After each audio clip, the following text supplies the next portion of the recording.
நண்பா, அப்படியே இந்த வீடியோ கொஞ்சம் பாருங்களேன். இந்த வீடியோ வந்து டிவிக்கே பிரச்சாரம் பண்ணிட்டு போகும்போது, கீழ நின்னு நாம் தமிழர் கட்சியினர், "மறக்காம எங்களுக்கு ஓட்டு போட்டுருங்க" அப்படின்னு டிவிகே கட்சிக்காரவங்கள பத்தி கேட்குறாங்க. அதுக்கு அவங்களோட ரெஸ்பான்ஸ் என்ன இருக்கு? "மறக்காம நீங்க டிவிகேக்கு ஓட்டு போட்டுருங்க" அப்படின்னு சொல்லிட்டு அவங்களும் சிரிச்ச முகத்தோட கையெடுத்து கும்பிட்டு, அப்படியே கிளம்பி போயிடுறாங்க. இப்ப அப்படியே இந்த வீடியோவ பாருங்களேன்.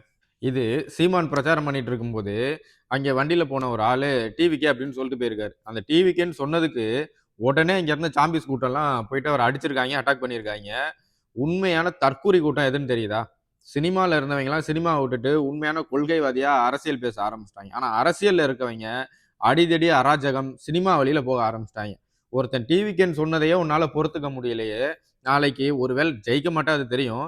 ஸோ ஒரு வேள ஏதோ ஒரு எம்எல்ஏ சீட்டோ இன்னும் 10 வருஷம், 20 வருஷம் கழிச்சு ஜெயிச்சுட்டேன்னு வச்சுக்கவேன். மக்கள் உன்னைய பார்த்து ஏதாவது ஒரு கேள்வி கேட்டா, அப்பவும் இதே மாரி வன்முறைய தானே அவங்க மேல எடுப்ப. இதுக்கு தான் சொல்றோம். நாம் தமிழர் பேராபத்து. இவைங்கள உள்ள விட்டேன்னு வச்சுக்கோயேன், எங்கேயுமே நிம்மதியா இருக்க முடியாது. நீ என்ன கேட்டாலும் அடிதான். மொத்தமா கும்பலா சேர்ந்துக்குருவாய்ங்க. அடுத்து இந்த இன்னொரு இன்சிடென்ட்ட பாரு. மாற்றுத்திறனாளி. அவரு ஏதோ ஒரு கேள்வி கேட்டாருன்றதுக்காக சுத்தி வளைச்சுட்டாய்ங்க மொத்த பேரும். தடுக்குறாய்ங்க, "அடிக்காத, அடிக்காத" அப்படின்னு. பேராபத்து நாம் தமிழர் கட்சிக்காரன். நீ ஓட்டு போட்டீன்னு வச்சுக்கோயேன், உன் ஒவ்வொரு ஓட்டு வீண் தான். நீ போடுற ஓட்டு பிரயோஜனமே கிடையாது. நீ போடுற ஓட்டு வீணாகக் கூடாதுன்னா, நாம் தமிழருக்கு போட்டுறாத. கேள்வி கேட்டாலே அடிப்பாய்ங்க. இந்த பாரு, ஒருத்தன மொத்த பேரும் வளைச்சுட்டாய்ங்க, சுத்தி வளைச்சுட்டாய்ங்க. இப்ப அதே இடத்துல தாவேகாவ சேர்ந்தவங்க ஒரு 20, 30 பேர் இருந்தா நீ கை வச்சிருப்பியா?